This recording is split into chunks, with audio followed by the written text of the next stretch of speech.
Ever wonder why your storage keep running low even after deleting files?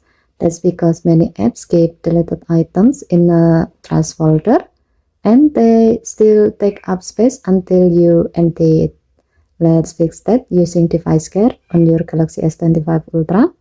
To do so, go to Setting, swipe down from the top right corner of the screen to open up the Quick Settings panel, and then tap Settings icon.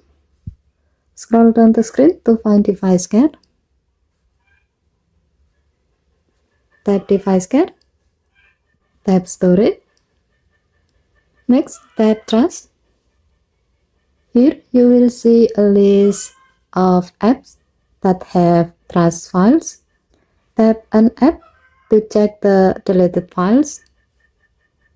Select the files you want to permanently delete, or you can simply tap All to select all files in the trash.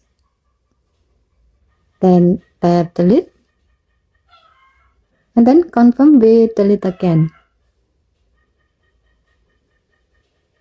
Tap the back key. If needed, you can repeat for any other apps that have trash files. This way you can clear storage faster without opening each app individually. It's much easier and quicker. Okay, thank you for watching. Please help to like and subscribe. Have a nice day.